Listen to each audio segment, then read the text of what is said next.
Dr. Chowdhry, it's my pleasure and privilege to be talking to you today. Thank you.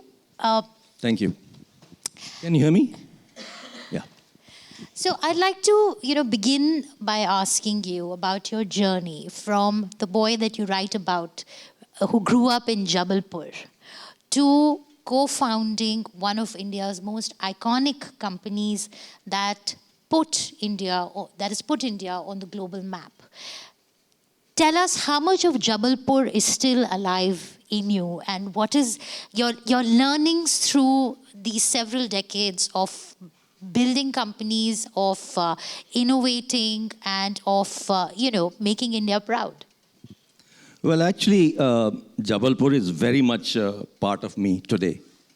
How can I forget schooling and college at the same city? And I have continuously kept my connect with Jabalpur very strong. I get there about every 1 or 2 years. And I help my college in many areas. I actually created a beautiful auditorium which I presented to my college. And the school alumni are very, very nice and very good people, because they keep inviting me every year, and I go there at least once in 2-3 years. And I have also contributed to creating many villages there with solar power. So I've been participating in many similar things for the college. And secondly, I'm helping set up an incubation center at the college just now. That's so wonderful. Few of these things I've been doing with Jabalpur. So you've stayed connected over the last 50, 60 years? Yes, not all the time, but I would say last 15, 20 years, especially after HCL, when I guess I had more time. So, your book talks a lot about your childhood. It talks a lot about your friendships. It talks a lot about your inspiration. Would you like to share with our audiences here on some of the key moving and key motivational and inspiring incidents in your life that prodded you into taking up engineering, one, and then moving on to founding HCL? Well, actually, in school, I had no idea what I wanted to do, as everybody doesn't know. But in college, I started to get deep into space technology, because I was very, very keen on space because of a friend of mine who was also very keen. So together we used to do a lot of research on what was happening in the space area. And those days there was nothing called internet or email or anything. So we would actually send a letter to NASA and request them to send us the latest on what was happening. So this was in the 70s? Yes. So now my whole room was actually plastered with the pictures of space, rockets and stuff like that. And I was so fond of that area that I continue to, today invest in space startups. But when you think of the India of the 70s, you never think of space. You never think of children who would be fascinated by NASA and writing letters to NASA. So, and you've written also that, you came from a family of bureaucrats. What was it about engineering that got you hooked? And tell us a little bit more about the time when, about the India of the 70s, when India was depicted in a very different light from what you're telling us about. You see, one of my dreams was that I could fly. So many times in my dream, I used to be flying, and from there I would see all the people on the earth. And so, therefore, somehow I got deep into thinking about space and flying, etc., etc. And I followed the launch of the Apollo, and when Armstrong landed on the moon, there was nothing like internet or TV or anything. So I had this little radio, which was just, you had to actually keep on moving the button, and finally get to the frequency of Voice of America. So I actually heard Armstrong land on the moon on my radio. So that's the kind of passion I had for space. And that continued right through because, even last few times when the moon shot and all those things were happening, I was watching all the time. So it's just stayed with me since then. So coming back to Jabalpur, the other thing that we did those days was that I was very fond of music. And some of us used to sing in college, and we really enjoyed doing that. But what we also used to do those days was to listen to global radio stations from all over the world on shortwave. And I didn't know that there was a term for it, which I learned later, which was called DXers, or shortwave listeners.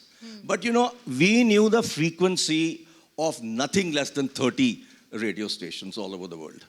And every day we would tune into something or the other and listen to music or listen to something or the other from different countries, because there was no other way to learn what's happening elsewhere or to be able to be exposed to music from all over the world. So that was something that I did, again, as something that, I really was very fond of. And, of course, I was very fond of Devanand, so that I write in my book too. Right. And very fondly, I actually saw literally every movie, first show, first day, etc., etc. So those were great days of school and college. And in my mind, yes, I wanted to become an engineer because that was a different route from what my family had ever done. Nobody in the family was ever an engineer. Everybody had done literature, or English, or Hindi, or, IAS, etc., etc. So my two sisters were doctors. So I said, okay, let me do engineering and test it out. And when I got into engineering, luckily I decided to do telecom and electronics. Now, I actually opted for telecom, but later on the college added electronics to it. And that became my passion for all my life. From there started my thinking about electronics, and therefore I learned about electronics. But one thing I was very clear, my brother was a great influence on me. So he used to come every summer and talk to me about many things. But one of the things we always discussed was marketing. Marketing. And always, finally, it came down to, he would give me so many books to read, and I read Kotler those days, and, all of that was going on. But I got fascinated with the whole idea of sales and marketing. So when I was finishing up college, unlike a lot of others, I only applied for sales and marketing jobs. So an engineer who was interested in sales and marketing, which is again a very unique combination. I'd always felt that if you want to sell an engineering product, you don't know how to sell it. How will you sell it? Absolutely. So that's how it all started. And then from college, I applied to many organizations in the country, unlike a lot of my friends. And we had to wait for 6 months. There was no response. There was no jobs those days, So somehow, one particular week, in about 8 or 10 days, I got 3 letters from 3 different companies calling me for an interview in Delhi on the same week. So I landed up in Delhi, stayed with my sister, and appeared for all the 3 interviews. And I got all the 3 jobs. Which companies were those? So there was a company from Pune called J.N. Marshall. Then there was Delhi DCM. I got 2 jobs.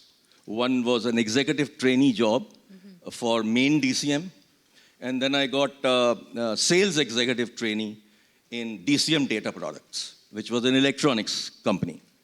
So as luck would have it, I took a decision to get into DCM Data Products, and that changed my life. So tell us a little bit more about that.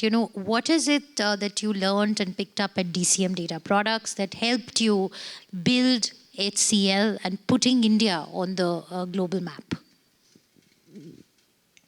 You see, DCM Data Products, just 10 of us joined at the same time.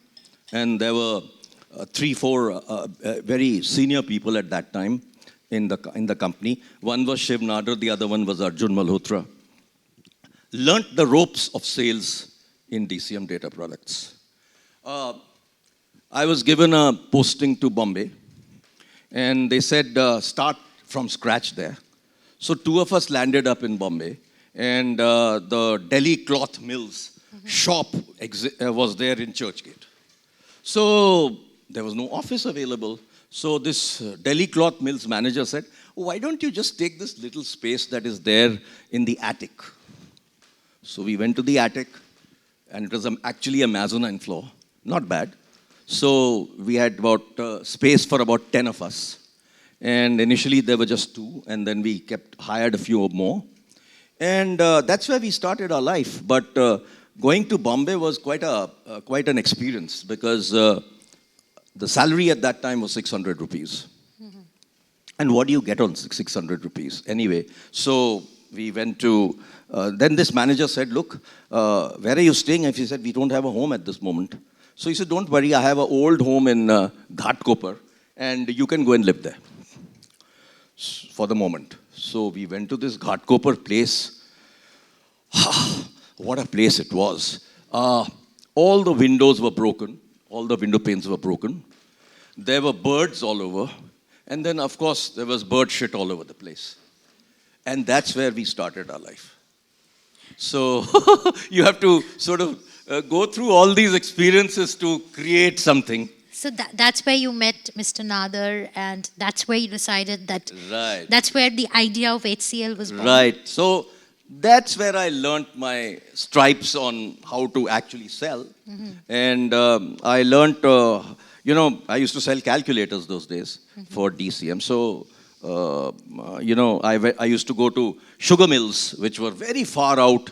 So the only way to go there was by a bus, and you reach there, and the chairman would be the decision maker. So after you've convinced all the other people, you have to keep waiting for the chairman, and he's taken his siesta. So siesta finishes somewhere around 5 o'clock. So you wait till then, and then they were very nice. They said, go and stay in the guest house. So we would go there and meet the chairman finally, and chairman says yes. So then the order was actually to be typed out. That took itself 1 or 2 hours, because the clerk will go up and down, make mistakes and all that nonsense. And finally we had an order in hand. But now what do you do with that order, and how do you get back to Bombay? That was the challenge, because there was no bus available. So I suddenly found a couple of trucks hanging around, and they were all, they were actually delivering sugarcane there. So I went to a truckwala and said, any of you going to Bombay? He said, no, that guy is going to Bombay. So I went to that guy, and I said, can I go with you to Bombay? He said, sure, come along. So that's how I would get back to Bombay. And of course, on the way, he would stop at 2, 3 places. He will take a snooze. And here I am waiting with my calculator in my hand, waiting to get back to Bombay. So how long after you'd worked with DCM that, the entrepreneurial bug hit you, and you decided to venture out on your own? Well, I would say that 3 years is what it took in DCM, and we realized that DCM wasn't really investing to grow. And it was a very small little piece for DCM. Mm-hmm. So Shiv and Arjun decided that this is not the place for us to be, and maybe we should do something of our own. So then they called about 15 of us and said, would you like to join? We are planning to do something like this. And I had no idea about entrepreneurship at that stage. So I said, of course I will join. Without even thinking, I said, I'll join. I said, I'm 25, how does it matter? Nothing to lose. If it doesn't work out, I'll get another job. So I took a decision to join. But then out of those 15 people, it finally whittled down to 10, and finally whittled down to 4. And those 6 who didn't join were kicking themselves 5 years later.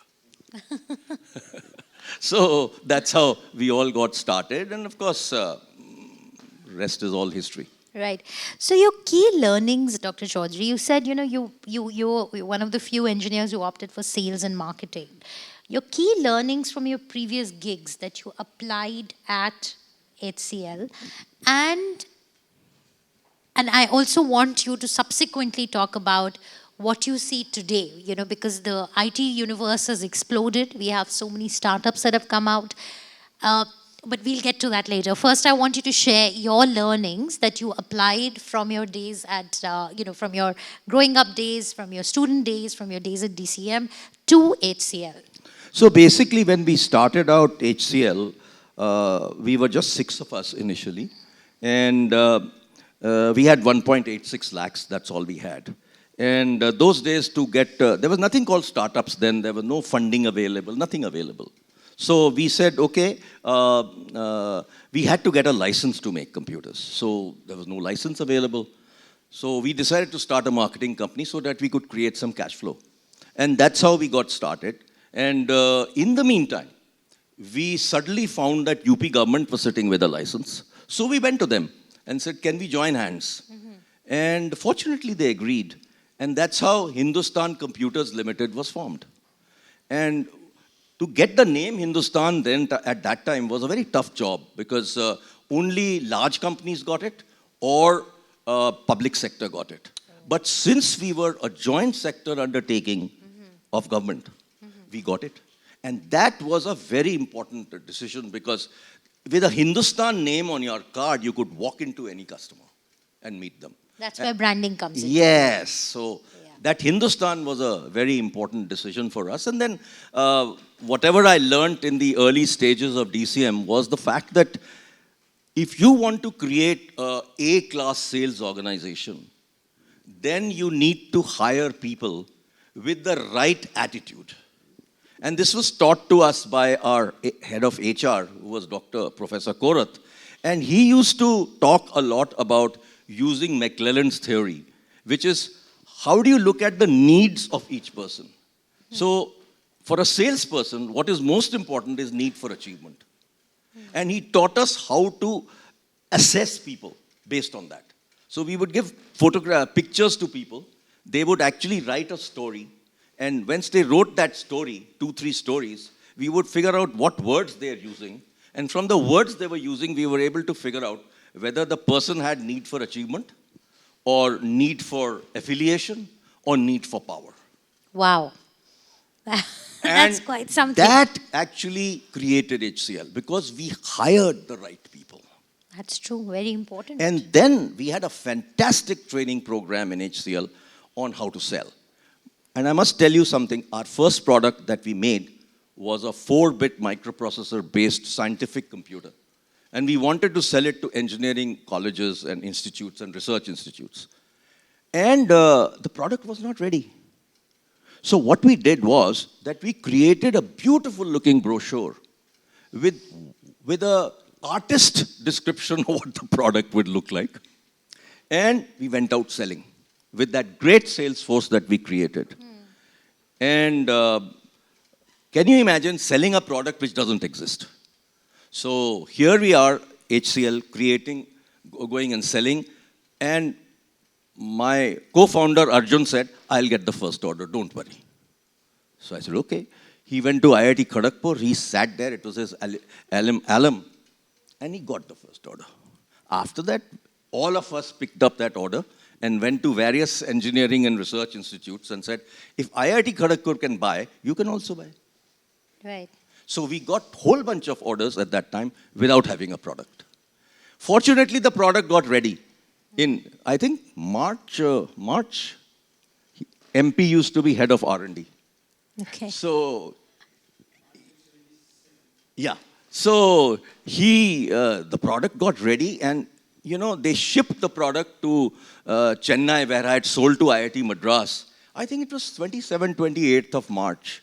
And I picked up my beat-up old Fiat, went to the airport, picked up the computers, delivered it to the 6 professors who had ordered, and we met our commitment. If we had not delivered, there would be no HCL. Fascinating. So you hired a very bright team. You had a very good training program in place, and of course, very aggressive selling, right? The best in the country. The best in the country. It's recognized by every IT company, everybody who was a competitor to us. If HCL entered a customer account, the competitor was scared they would go away. We were so good.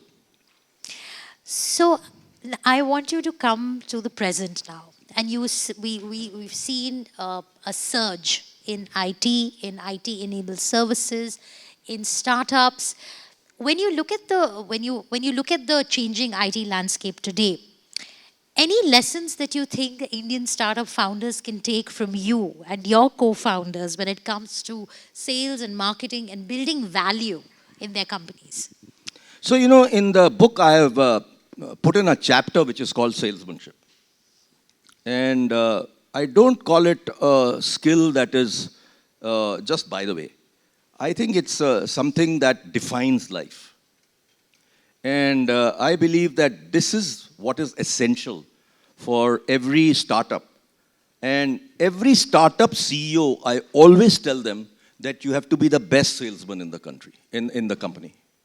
Because if you're not the best salesman in the company, the challenge that you will always face is that how will you manage salespeople? So that's really, I think, one major thing that I always tell all startup founders. And the second thing I always tell them is that don't just go after getting more and more money. What is more important is to create the company and create the culture of the company. So I was going to ask you that. At which point, even at HCL, you had a good product which you went out and sold. At which point, or how do you draw the balance between an aggressive sales strategy and building a product that offers value? Because currently, if you see, there are a lot of companies that are doing great. I'm talking about startups. But then there are a lot of startups that have focused so aggressively on sales and marketing, and their product just does not live up to the hype. So, we also went through some ups and downs in that as we learned. Because I think at one stage we created a product which was so popular that many people ordered it. And it became a major problem for us to deliver the product. Because the components used to be imported and the production was not big enough at that time. And so we landed up with a huge backlog of pretty much close to 8 to 12 months for our product. And that was really bad for the company because that got us into a lot of trouble with our customers. And also, because there was such a huge demand and lots of products were being delivered, our service fell apart. And so we learned at that time the value of giving great service to customers. And at that time, I took over, if I remember, I took over the reins of running the computer business, hardware computer business. And the first thing that we did was to create a great service organization. And that stood us right through for the next 20, 25 years. Because if you don't provide great service to customers, there's no way they will stay with you. So, any questions that one should ask of themselves when they are building? Because there is ambition, there is aspiration. Your book is called Just Aspire, and that's what most people are doing. They're just aspiring. At what stage do you do a self-check? And how do you pace yourself out? Right? Because it's the idea to grow, the idea to scale, the idea of going in for an IPO is, the idea to be featured on magazine covers. It's also propelling. It's also motivating, right? So how do you do a self-check? At what point should you step back and reassess? And were there moments like that in your life when you did that? Of course. As I told you, when we went through this service fiasco, and we stepped back and said, hey, this is not the way to work. And let us stop selling this product for a while. Don't accept orders for a while. And let's get back into production and delivery and installation properly. So that was a very big moment in life. The Similar things happened later when there was a crisis in the country because we didn't have enough foreign exchange. So we couldn't import any components. And at that stage Which is year when was this? we were talking about 1990, 91, right? When the Janta government was there. And that's when the Congress government came in and corrected the whole situation. And Manmohan Singh came in and created the liberalization. But at that stage, there was a huge problem of funding, getting components, etc. So, around that period of 90s and 2000, we started to diversify into software.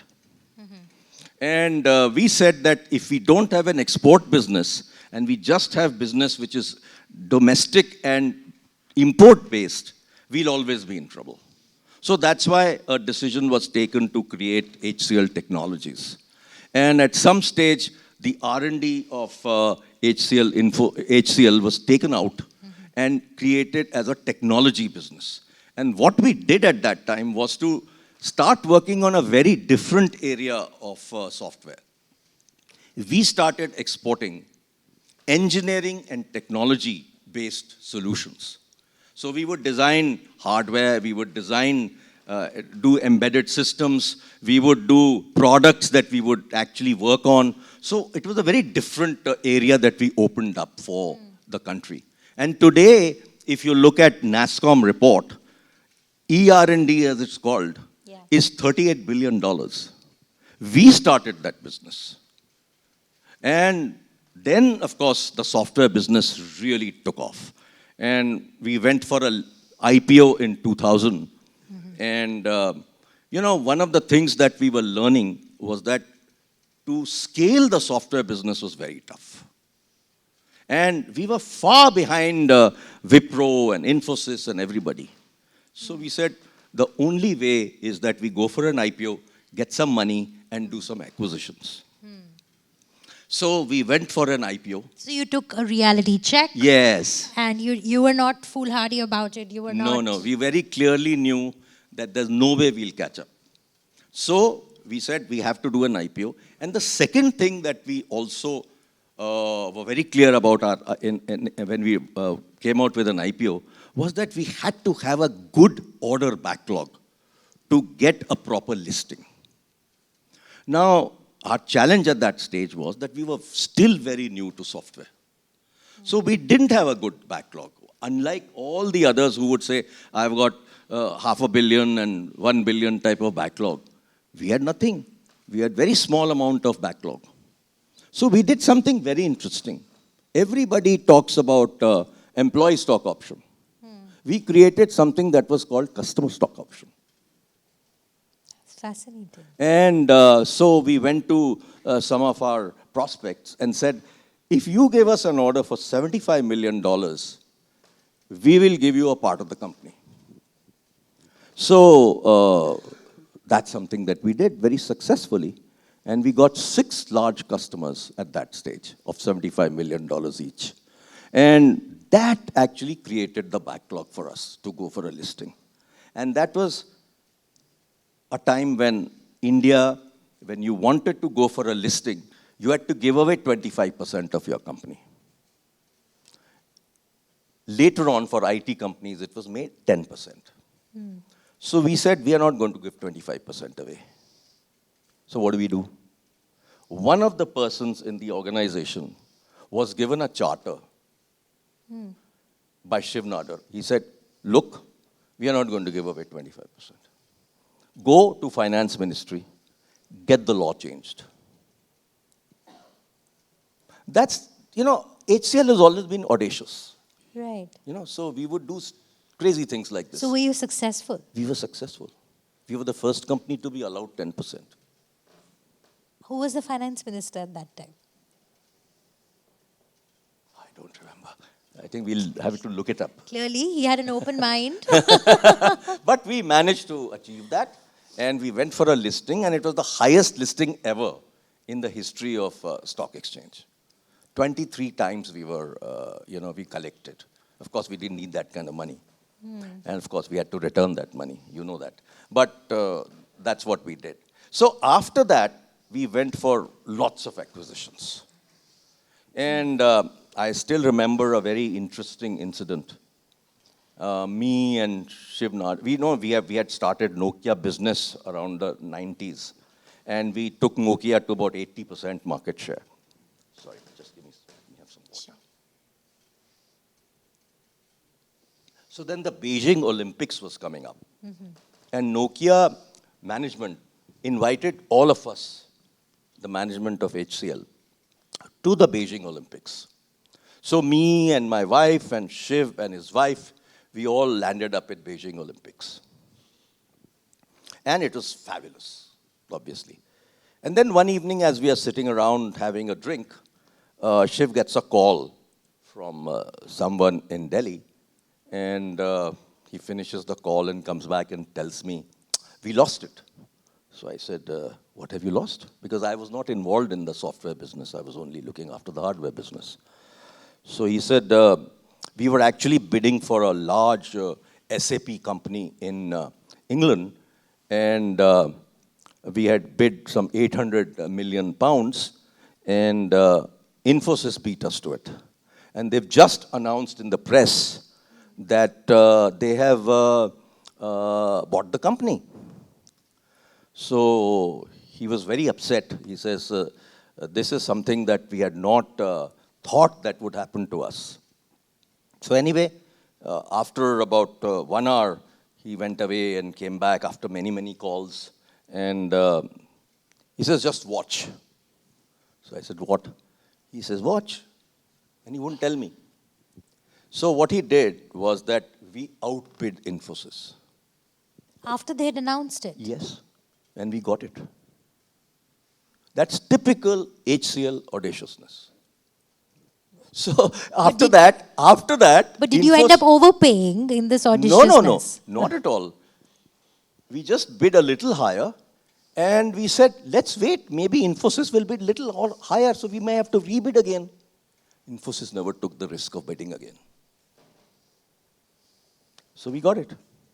So some of these things that we did created HCL in a huge way. Right. And today we are third largest in software, not because we created it from scratch, but we bought a whole bunch of companies, created a lot of new areas. And like, for example, we created the infrastructure management business. So you did something new always. So like engineering and R&D exports, we did infrastructure exports. And then a couple of years ago, HCL went and bought a whole bunch of IBM software, which was bought for, I think, $1 billion plus. What was it, yeah, Sanjeev? Yeah. And can you imagine that everybody in the market said, what a stupid company, this is buying old software from IBM. And do you know why we bought it? We got all the customers of those products. So they were using Lotus Notes still 3 years ago, 4 years ago, in large corporations in America. And they won't like to go away from that. So we got all those customers. So we started maintaining that software. And then we got those customers to sell more things. So, these are kind of punts that HCL has taken. And HCL, as I said, has always been audacious. We do things which others don't do. So I want you to talk about who your inspiration is in terms of tech entrepreneurs. And when you look at the current breed of tech entrepreneurs, who do you think shows the promise and the audacity and the ambition? In India? Around the world, it could be anyone. You see, those days when I was running the business, of course, I had a great fortune to meet some great entrepreneurs. And Bill Gates I met multiple times, and I even went to his home. But I met an entrepreneur in Silicon Valley. And he taught me something that I always remembered and followed. And he said something very simple. He said, I take decisions very quickly. I don't sit on decisions. So if I have to take 10 decisions, I will take 10 decisions. And if I made mistakes in 2 of them, I will go and correct it later. And that I thought was a wonderful way of running a business. So I followed it right through. I always used to never sat on a decision. And I think that's the speed at which you operate is very important. Mm-hmm. And the pace that you set for the market is very important. So if you are at a faster pace than the rest, you obviously have a chance to, lead. Sure. And that's really how a lot of things that we did. So, many entrepreneurs are there, but, I've also followed futurologists in addition to entrepreneurs and technologists. So there was a very interesting person called Ray Kurzweil. And Ray Kurzweil is a futurologist. Okay. And I had met him many years ago, and he was at that time playing around with, AI. And he'd created an AI engine that could be attached to a computer because none of the computers could actually run AI because they didn't have the power. Anyway, that was long ago. And then we were called for a conference to Microsoft headquarters.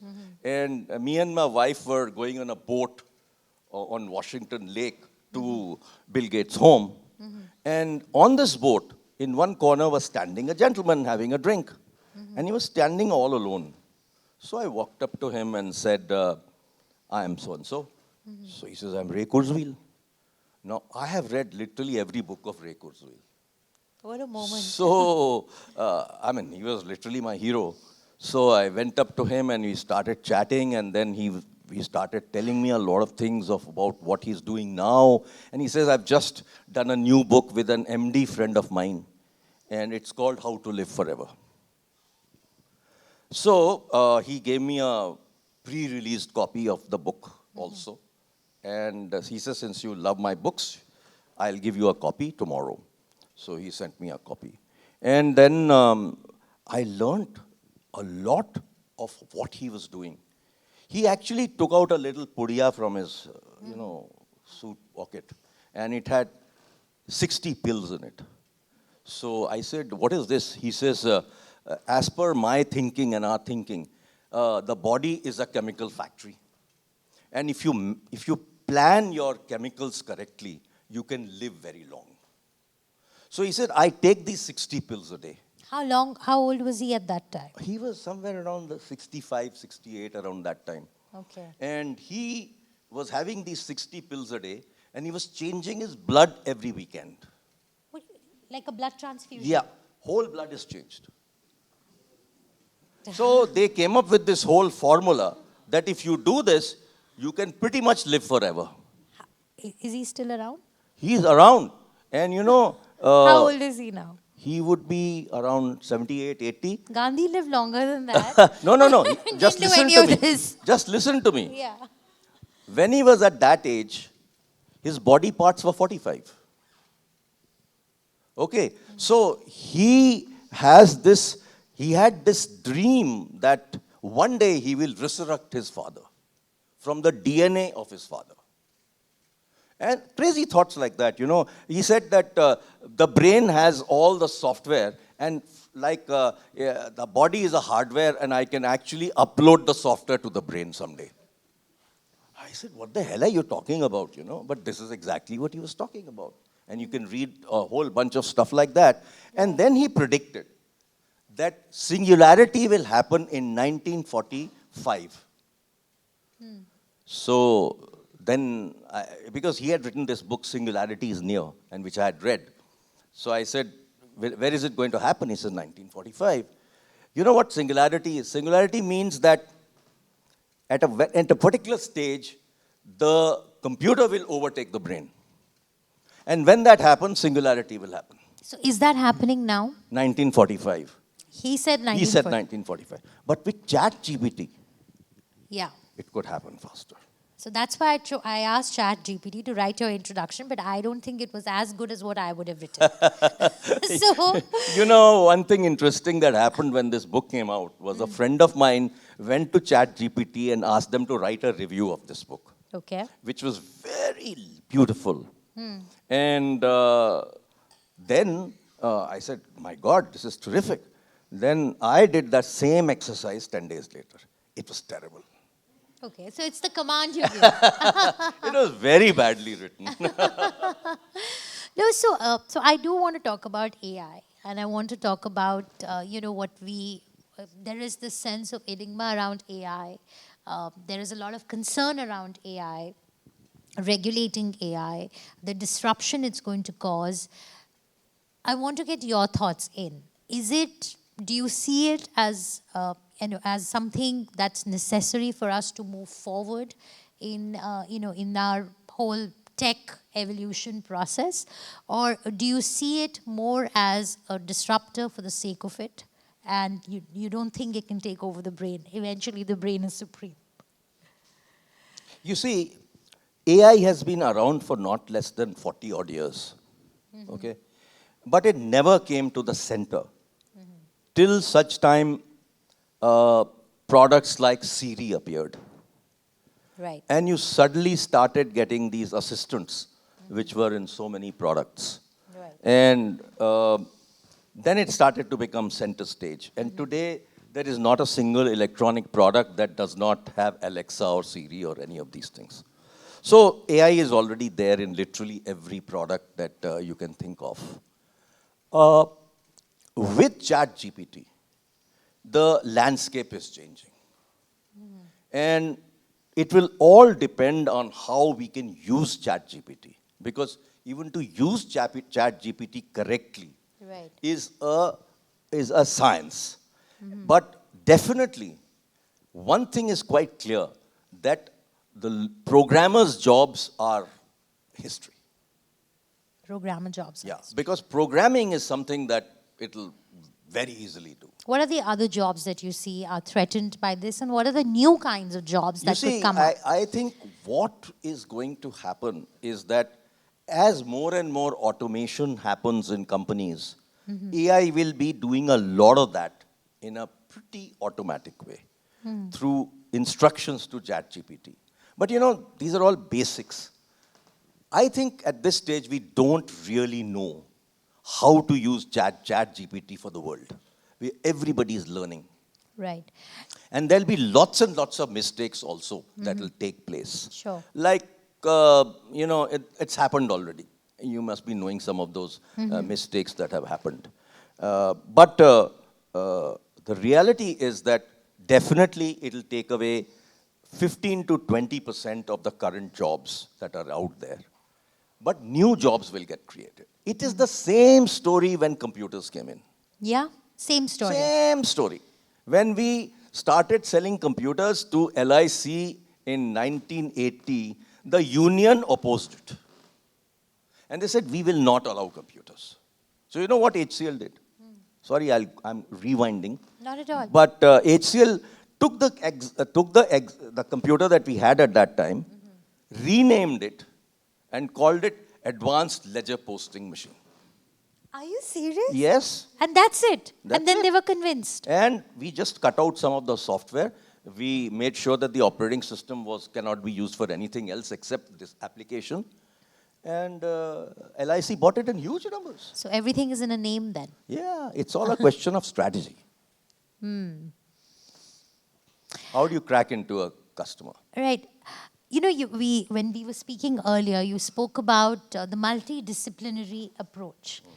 And at a time when, we are when a lot of things around us are changing very quickly in terms of the kind of jobs that are available, the kind of skill sets that are relevant today might not be relevant 3 years from now.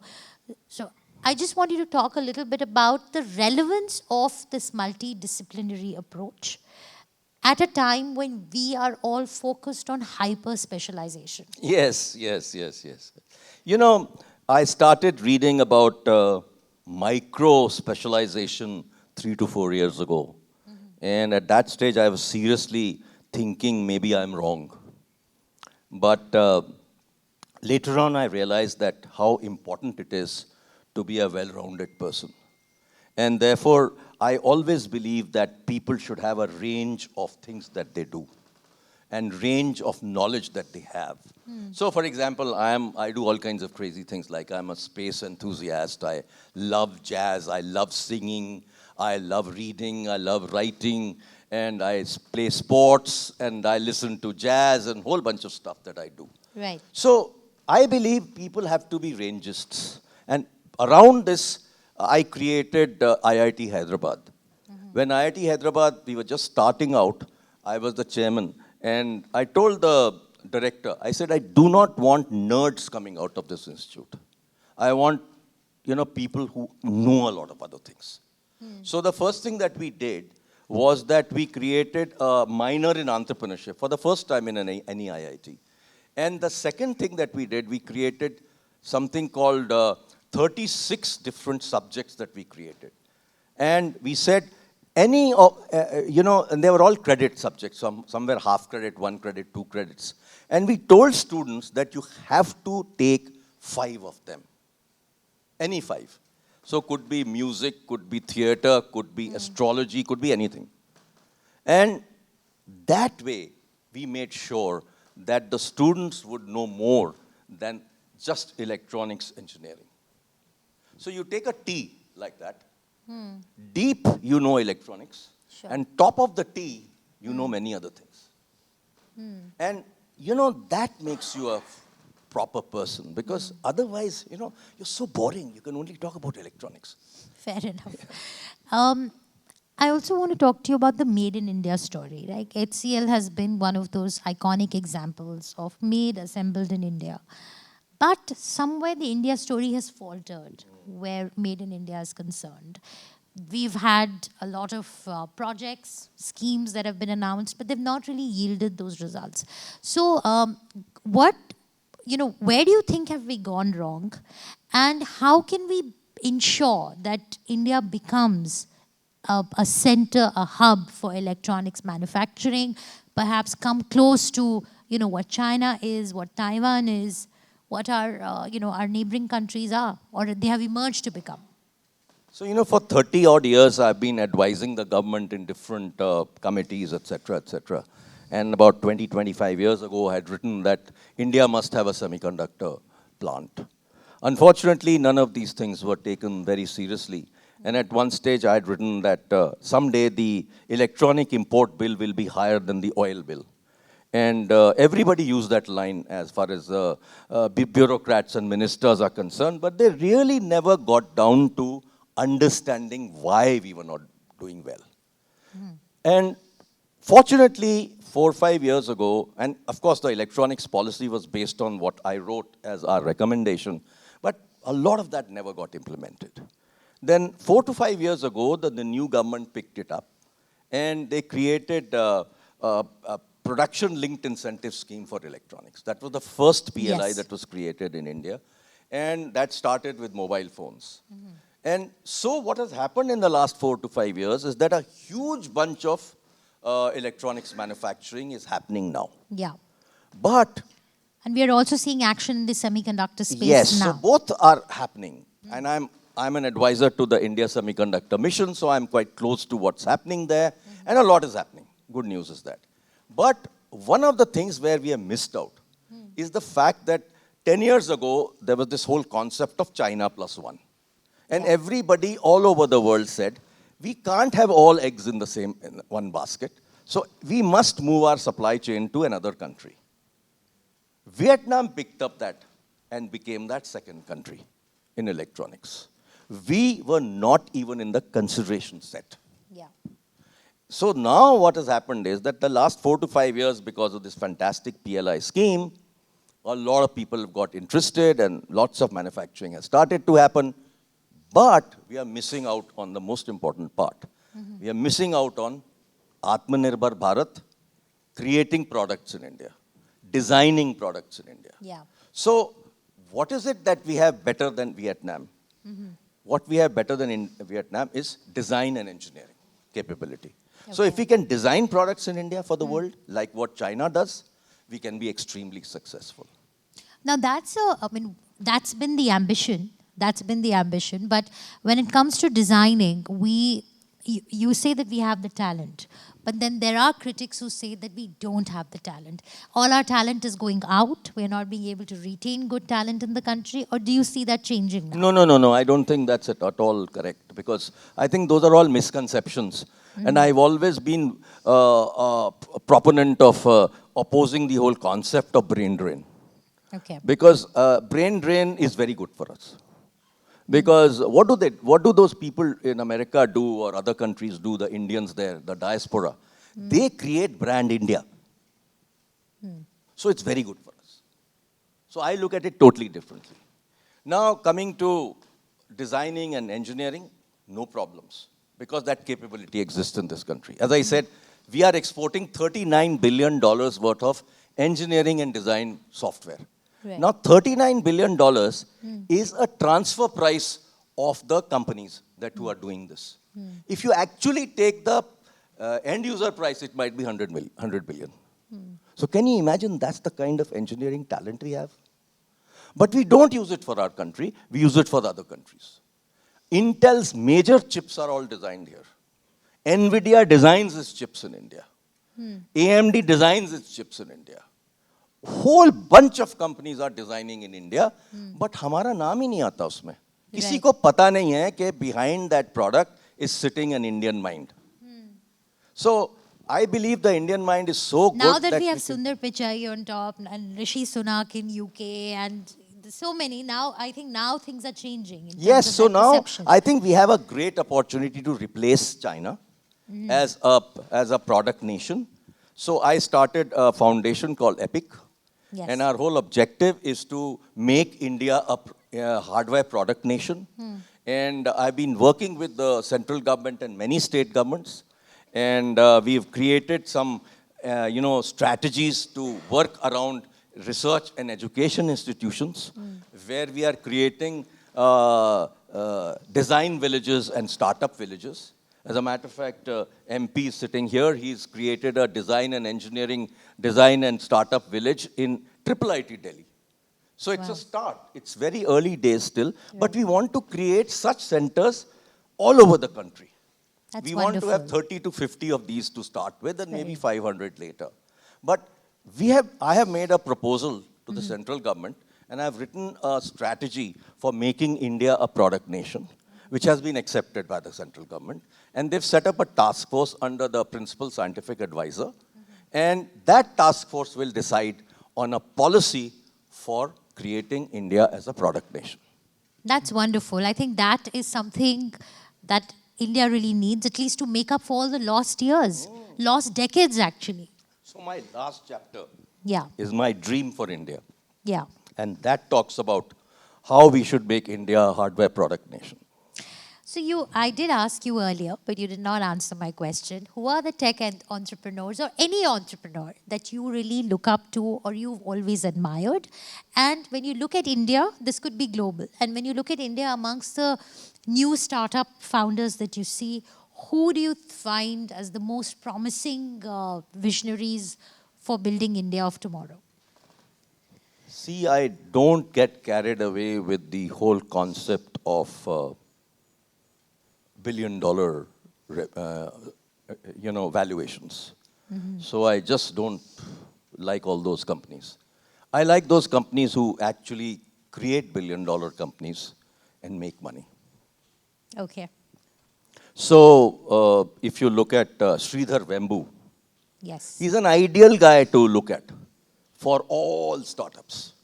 Because he's created something sitting in a village in Tamil Nadu and created a global software product company of $1 billion. Zoho. Revenue, Yes. not valuation. Yeah. Zoho. So, that's the kind of person I would like people to look up to, because that is what should be done.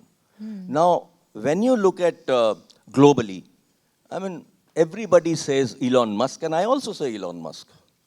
Because that guy is an amazing guy. He has got interest in so many technologies at the same time. He's not a micro specialist. He's created Tesla and he's continuing to push Tesla. Then he's into space. Yeah. Then he's into brain research. So he's doing so many things at the same time. Brilliant guy. And of course, then he goes and buys X. And he gets a lot of flack also. Yes. But because he's eccentric. He's absolutely brilliant and eccentric. I think he does the best PR for himself because Yes. you cannot ignore him. He's Yeah, yeah. always in the news. You can't ignore him. Maybe he's autistic. Yeah. Do you know something? Most of the biggest scientists in the world have been autistic. Because they are so good at what they do, but they don't have any social skills. He has no social skills. He kills everybody he meets, I don't know, I'm just making it up, but I think it's quite possible. Any message, Dr. Chowdhry, that you'd like to give out to budding entrepreneurs and especially entrepreneurs in the IT space as they work and build companies of tomorrow? You see, I want to talk about where India should go and then say that this is where the startup should focus. Okay. You see, India for a long time has been caught in what I call the middle income trap. So our per capita income is ridiculously low. Look at what Thailand has done, much ahead of us, right? Look at what Korea has done, breakthrough. Yeah. We are at 2,000, they are at 20,000. So, which direction should we take? Should we go after the China model? Should we go after the Thailand model? Should we go after the Korea model? Thailand overtook China. Okay. Right. So, interestingly, we need to now think, what should we do for the next 20 years? Which could, with our capability set, with our skills that we have, we could be actually creating a moonshot. And this moonshot has to be somewhere around creating a science and technology policy. And we need to take big bets. So one of our big bets, for example, is electronics and semiconductors, right? It's a very big bet. Similarly, vaccines is a very big bet. We have really succeeded there. And we should be continuing to do that because a lot of vaccines that we create in India are for countries that the US and Europe is not bothered about. Right. Okay? Because those diseases only happen in Africa and other countries, and therefore we are damn good at creating those. So you look at what Bharat Bio has created. Bharat Biotech, yeah. So now we need to therefore emulate some of those things that we've already done well. So in defense, we have created an IDEX program, which is totally focused on startups. And what they do there is to give challenges to startups. And if the startups can create a product, they give them business. This is a model by which the United States created DARPA. So, 1945 in America, the guy who was heading science at that time was a guy called Vannevar Bush. And he wrote a manifesto, which is talked about even today, where he defined what America should do. And that's exactly where we are sitting today. We need to write a manifesto of way saying that which 10, 12 bets should we take. And around those is where startups should start to work now. So if the bet is going to be hydrogen, Yeah. it's a very nice bet to take. Because we should not be doing things which have happened already. Absolutely. Yeah. So no sense in going and doing wind and solar and all of that has happened already. Fair enough. We need to be in hydrogen. So, people like Reliance are taking a huge big bet there. Yeah. And can we be the largest in the world in producing that kind of technology? So similarly, we need to think like that. So I believe we should be sitting and writing the manifesto for India. And that manifesto, we should take 10, 12 big bets. So that's what I'm thinking at this moment. And some of me and my friends are actually discussing this whole idea. And someday we will probably write the manifesto. You still have audacious dreams, Dr. Chaudhry. Your vision is still very audacious, and I do hope that that translates into concrete action, and we get to see India grow exponentially. You used the right word. Exponentially. That's the point. Yes. So, Ray Kurzweil always had this concept that exponential growth is what is required. Yeah. In any corporation to be successful, not linear growth. So they created a university which is called Singularity University in California, and the whole concept is around exponential growth. So India has to think how to do that exponential growth rather than linear. If we do linear, never get anywhere. So to begin with, I think the tax department needs to go easy on sending out GST notices and 100 notices to businesses. Absolutely. Thank you so much. It's been a pleasure.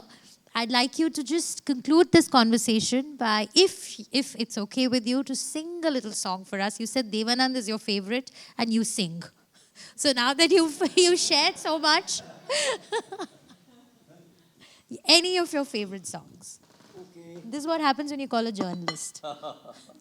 Shami Kapoor and he sings this song in a very nice way. So I'll try and sing this song. हम और तुम और ये समा, हम और तुम और ये समा, क्या नशा नशा सा है, बोलिए न बोलिए, सब सुना सुना सा है, हम और तुम और ये समा, क्या नशा नशा सा है, बेकरार से हो क्यों, हमको पास आने भी दो, गिर पड़ा जो हाथ से, वो रुमाल उठाने भी दो, बनते क्यों हो जाने भी दो, बनते क्यों हो जाने भी दो, हम और तुम और ये समा, क्या नशा नशा सा है, बोलिए न बोलिए, सब सुना सुना सा है.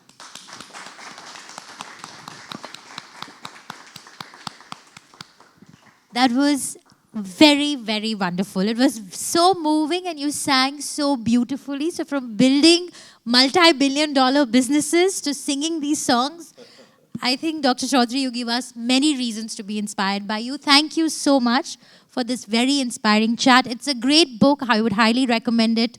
Please, I'm sure there are copies here for sale. So please, right there. So please do grab a copy and you have Dr. Chaudhry to sign it for you. Thank you so much, sir.